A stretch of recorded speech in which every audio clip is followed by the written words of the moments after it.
നമസ്കാരം. ഫണ്ട് 360 പുതിയൊരു അധ്യായത്തിലേക്ക് സ്വാഗതം. നമ്മുടെ ഇന്നത്തെ വിഷയം എന്ന് വെച്ച് കഴിഞ്ഞാൽ സ്മോൾ ക്യാപ് ഗുരു എന്നറിയപ്പെടുന്ന ചക്ക് റോയ്സിന്റെ സ്മോൾ ക്യാപ് ഇൻവെസ്റ്റിംഗ് സ്ട്രാറ്റജിയെ കുറിച്ചാണ്. ചക്ക് റോയ്സിനെ കുറിച്ച് വളരെയധികം പേർ കേട്ടിട്ടുണ്ടാവും. Royce fund, Royce fund advisory എന്നൊക്കെ പറഞ്ഞിട്ടുള്ള കമ്പനികളൊക്കെ അദ്ദേഹത്തിൻ്റെയാണ്. അതിനേക്കാളും വളരെ പ്രധാനപ്പെട്ട ഒരു കാര്യം, ചക്ക് റോയ്സ് ആയിരിക്കാം ലോകത്തിലെ ഏറ്റവും അധികം കാലം ഒരു ഫണ്ട് മാനേജർ എന്ന രീതിയിൽ പണിയെടുത്തിട്ടുണ്ടാവുക. 1972 മുതൽ അദ്ദേഹം ഫണ്ട് മാനേജറായിട്ട് റോയ്സ് ഫണ്ടിൽ വർക്ക് ചെയ്യുന്നു. അടുത്തിടെ അദ്ദേഹം പടിയിറങ്ങി. അദ്ദേഹം പ്രധാനമായിട്ടും സ്മോൾ ക്യാപ്പ് സ്റ്റോക്കുകളിലായിരുന്നു ശ്രദ്ധ ഊന്നിയിരുന്നത്. അദ്ദേഹത്തിന്റെ ഒരു 50 വർഷത്തിലേറെയുള്ള കാലയളവ് എടുത്തു നോക്കിക്കഴിഞ്ഞാൽ 28% CAGR റിട്ടേൺസ് നൽകി. അതൊരു ഫിനോമിനൽ റിട്ടേൺസ് ആയിട്ടൊക്കെ വേണം നമുക്ക് കരുതാൻ വേണ്ടിയിട്ട്. കാരണം 2-3 വർഷത്തേക്കൊക്കെ മോശമില്ലാത്ത റിട്ടേൺസ് ഒക്കെ നൽകുക എന്ന് പറഞ്ഞാൽ ഏത് ഫണ്ട് മാനേജർക്കും നടക്കും.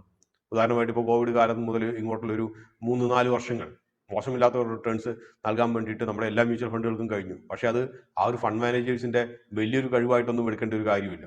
കൺസോൾട്ടേഷനിലെ കാലങ്ങളിലും ബെയർ മാർക്കറ്റിന്റെ കാലങ്ങളിലും ബുൾ റാലിയിലെ കാലങ്ങളും എല്ലാം കൂടി ഒരു കാലയളവിൽ ചേർത്ത് വെക്കുമ്പോൾ മോശമില്ലാത്ത റിട്ടേൺസ് നൽകും എന്നുള്ളതാണ് പ്രധാനപ്പെട്ട ഒരു കാര്യം. അപ്പോൾ ചക്ക് റോയ്സിന്റെ നേതൃത്വത്തിൽ അതിൽ കഴിഞ്ഞു എന്നുള്ളതാണ്. അപ്പോൾ നമ്മുടെ പ്രധാനപ്പെട്ട ഒരു കാര്യം എന്ന് വെച്ചാൽ ചക്ക് റോയ്സ് ആരാണ്, എന്താണെന്നുള്ളതിനെ കുറിച്ചും അത് ഉള്ളതിനേക്കാളും കൂടുതലായിട്ടുള്ള ഒരു പ്രാധാന്യം അദ്ദേഹത്തിന്റെ ഒരു സ്മോൾ ക്യാപ്പിലുള്ള ഇൻവെസ്റ്റ്മെന്റ് സ്ട്രാറ്റജീസ് എന്താണ്, സ്മോൾ ക്യാപ്പിൽ ഇൻവെസ്റ്റ്മെന്റ് ചെയ്യുന്നതിനുള്ള അദ്ദേഹത്തിന്റെ പോളിസീസ് എന്താണ്, അവയെല്ലാം അറിയുക എന്നുള്ളതാണ് നമ്മുടെ പ്രധാനപ്പെട്ട ഒരു കാര്യം. സ്മോൾ ക്യാപ്പ് എന്ന് പറയുമ്പോൾ മനസ്സിൽ വെക്കേണ്ട ഒരു കാര്യം, ഇത് മാർക്കറ്റ് ക്യാപ്പിനെ ബേസ് ചെയ്തിട്ടുള്ള ക്ലാസിഫിക്കേഷനാണ്. പെനി സ്റ്റോക്കുകളും സ്മോൾ ക്യാപ്പുകളും നമ്മൾ വ്യത്യാസമുണ്ടെന്നുള്ള കാര്യം മനസ്സിലാക്കുക. അപ്പോൾ സ്മോൾ ക്യാപ്പ് ഗുരു എന്നാണ് ഇദ്ദേഹം അറിയപ്പെട്ടിരുന്നത്. അപ്പോൾ ഇദ്ദേഹത്തിന്റെ ജീവിതത്തിൽ നിന്നും ഇദ്ദേഹത്തിന്റെ ഫണ്ട് മാനേജ്മെന്റിന്റെ അകത്തു നിന്നും നമുക്ക് കുറച്ച് കാര്യങ്ങളൊക്കെ നമുക്ക് വായിച്ചെടുക്കാൻ കഴിയുന്നതാണ്. അപ്പോൾ അവയെക്കുറിച്ച് നമുക്ക് പ്രതിപാദിക്കാം. ഒന്നാമത്തെ കാര്യം എന്ന് വെച്ച് കഴിഞ്ഞാൽ വളരെ ലളിതമാണ്, ഡൈവേഴ്സിഫിക്കേഷനാണ്.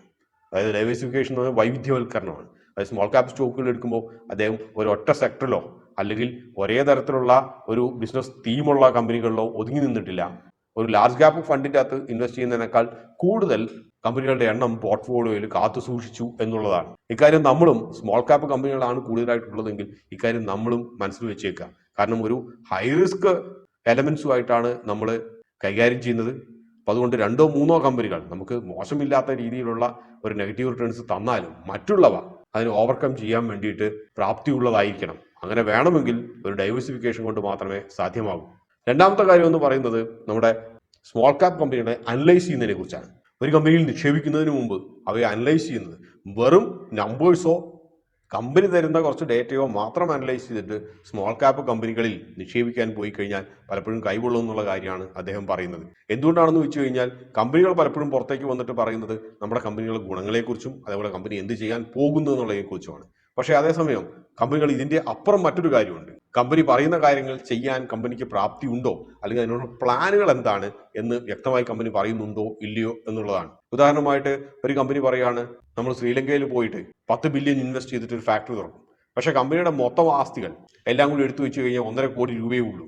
അങ്ങനെയെങ്കിൽ ബാക്കിയുള്ള ഫണ്ട് എവിടെ നിന്ന് കണ്ടെത്തും എന്നുള്ള വ്യക്തമായിട്ടുള്ള ഒരു ഉത്തരം കമ്പനിക്ക് നൽകാൻ കഴിയുന്നുണ്ടോ? ഇത് കഴിയില്ല എന്നുള്ളതല്ല പറയുന്നത്.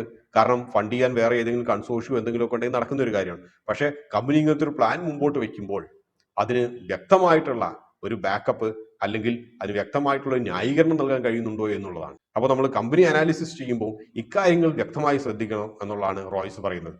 വെറും നമ്പേഴ്സോ കമ്പനികളുടെ കഥകളോ മാത്രമല്ല, പക്ഷേ പുറത്തു നിന്നുള്ള ഡേറ്റയും കൂടി നമ്മൾ എടുത്തിട്ട് വേണം ഇത്തരം ചെറിയ കമ്പനികൾ നമ്മൾ അനലൈസ് ചെയ്യുമ്പോൾ ചെയ്യേണ്ടത്.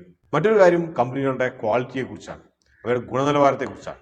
കാരണം ഈ കമ്പനികളൊക്കെ ഒരു മാർക്കറ്റ് വളരെ ഫേവറബിൾ അല്ലാത്ത രീതിയിൽ പോയി കഴിഞ്ഞാൽ, അല്ലെങ്കിൽ ഈ പറഞ്ഞ കമ്പനികളൊക്കെ സാധാരണ രീതിയിൽ സ്മോൾ ക്യാപ് കമ്പനികളൊന്നും ആ ഒരു സെഗ്മെന്റിലെ വലിയൊരു പൈനിയേഴ്സ് ആയിരിക്കില്ല. നമുക്കറിയുന്ന പോലെ ആയിരക്കണക്കിന് FMCG കമ്പനികളുണ്ടാവും. പക്ഷേ ഇവരൊന്നും ITC പോലെയോ HUL പോലെയോ ഡാബർ പോലെയോ മാരിക്കോ പോലെയോ ഒന്നും സെക്ടറിന്റെ അകത്ത് വലിയ അധികാരമായിരിക്കില്ല. അപ്പോൾ ഒരു മാർക്കറ്റ് ഡൗൺ ട്രെൻഡ് വന്നു കഴിഞ്ഞാൽ പിടിച്ചു നിൽക്കാൻ വേണ്ടിയിട്ടുള്ള ക്യാഷ് റിസർവ്സ് ഈ കമ്പനിയുടെ കയ്യിൽ ഉണ്ടോ ഇല്ലയോ എന്നുള്ളതാണ് പ്രധാനപ്പെട്ട ഒരു ചോദ്യം.